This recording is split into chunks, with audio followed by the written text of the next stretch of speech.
Bonjour Maïwen. Bonjour Isabelle, bonjour à tous. Au Mali, la campagne pour l'élection présidentielle s'est terminée hier. 8 millions d'électeurs sont appelés à voter demain dans un contexte d'insécurité. On ira à Mopti dans ce journal, une ville du centre du pays visée par des attaques djihadistes. Israël annonce la construction de 400 nouveaux logements dans une colonie de Cisjordanie occupée. Une riposte à une attaque palestinienne hier. 4 personnes ont perdu la vie au total. Les tensions entre Gaza et Israël ne faiblissent pas. Précision de notre correspondante à Jérusalem. Au Nicaragua, le gouvernement de Daniel Ortega renvoie 40 médecins et infirmiers pour avoir soigné des manifestants. La contestation dure depuis 100 jours et pourrait s'essouffler, comme nous l'expliquera une cinéaste française qui documente la crise depuis Managua, la capitale. Les copies de vidéosurveillance que s'est procuré Alexandre Benalla étaient en fait autorisées par une note illégale de la préfecture de police de Paris. Une information de nos confrères de France Inter. On y revient à la fin de ce journal. Au Mali, dernier meeting hier après 3 semaines de campagne. 8 millions de Maliens sont invités demain à choisir leur futur président entre 24 candidats, dont une seule femme. Et 2 favoris se distinguent déjà, Ibrahim Boubacar Keïta, dit IBK, le président sortant, et Soumaïla Cissé, son ancien ministre des Finances au profil plus technocrate. L'élection se tiendra sous haute surveillance militaire et notamment à Mopti, la grande ville du centre du pays, visée ces derniers temps par des attaques djihadistes. Reportage sur place de François-Xavier Freland. Une chose est sûre, Mopti, l'ancien fief du président Amadou Toumani Touré, renversé par un coup d'État en 2012, ne votera pas IBK, l'actuel président pourtant favori.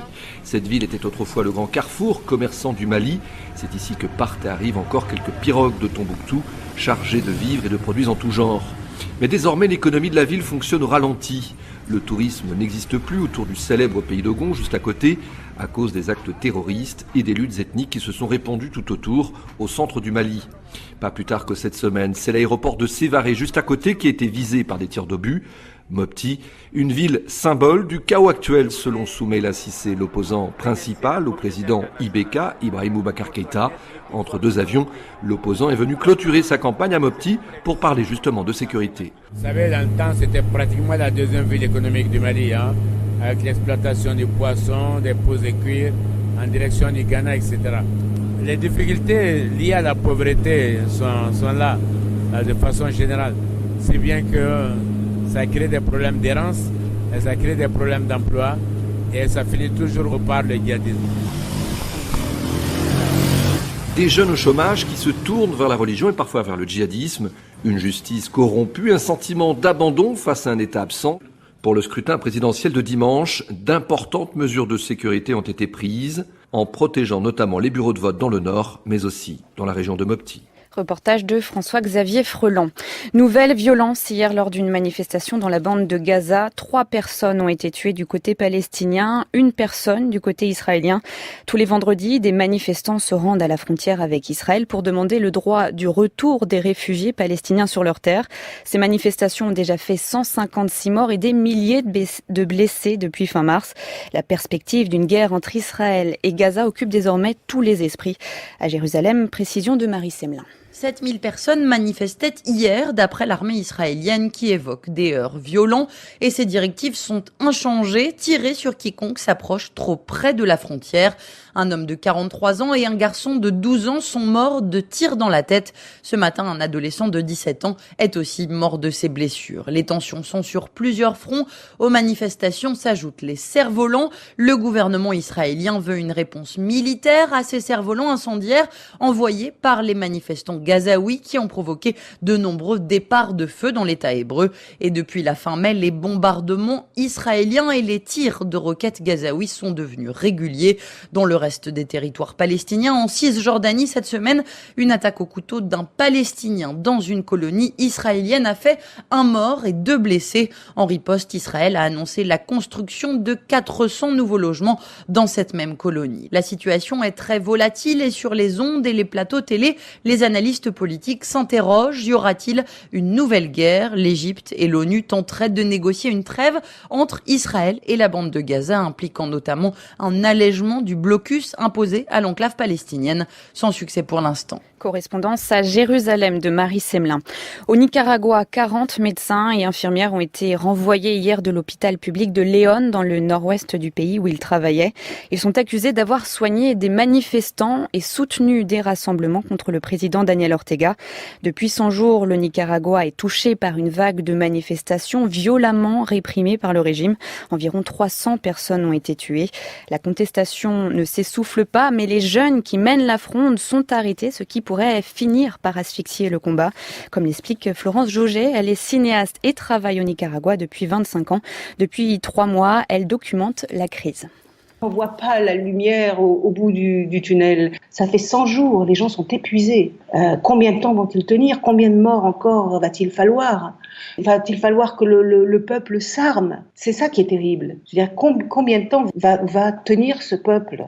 Mais ce peuple dont la jeunesse se révolte peut s'offrir un peu d'horizon parce que justement, précisément, c'est la jeunesse qui porte ce nouveau souffle. Oui, mais comment arriver à débouter ce régime ? C'est ça le problème. Par exemple, les étudiants qui ont été les leaders des différents mouvements étudiants et qui se sont opposés ouvertement à Daniel Ortega ont des restrictions migratoires, sont enfermés sont cachés. Toutes les personnes qui étaient assises à cette table de négociation, Eduardo Mareina, qui est le leader paysan, est en prison depuis plus de 10 jours. Il a été arrêté à l'aéroport parce qu'il allait à un rendez-vous aux États-Unis d'une association de paysans. On ne sait pas où il est, on n'a pas de ses nouvelles. Une autre leader a été aussi arrêtée. On ne sait pas où elle est, on n'a pas de ses nouvelles. Donc c'est ça la difficulté. Maintenant, il y a une espèce de chasse aux sorcières de toutes les personnes qui se sont opposées ouvertement au régime. Florence Jauget, jointe à Managua par Mathieu Laurent.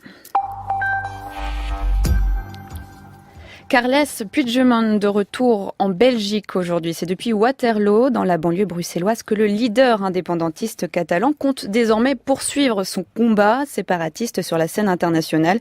Il y a 4 mois, l'ex-président de la Catalogne avait été arrêté en Allemagne alors qu'il rentrait en Belgique où il était exilé.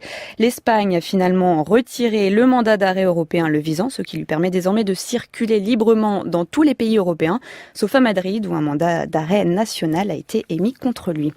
C'est une nouvelle vidéo embarrassante pour Alexandre Benalla. On le voit aux côtés de Vincent Kras, un salarié de La République En Marche, participer à une autre interpellation illégale dans le cortège du 1er mai. Le jeune homme interpellé a d'ailleurs porté plainte pour violence volontaire par personne dépositaire de l'autorité publique. Le parquet de Paris a de son côté étendu hier la saisine du juge d'instruction dans l'affaire Benalla. L'enquête du magistrat concerne donc également des faits de recel, de détournement d'images issus d'un système de vidéoprotection et recel de violation du secret professionnel. Car les 3 policiers qui ont transmis ces images à Alexandre Benalla le 18 juillet l'ont fait illégalement. Ils ont été depuis mis en examen. Selon une information de nos confrères de France Inter, ces copies de la vidéosurveillance étaient en fait autorisées par une note illégale de la préfecture de police de Paris que Sophie Parmentier s'est procurée.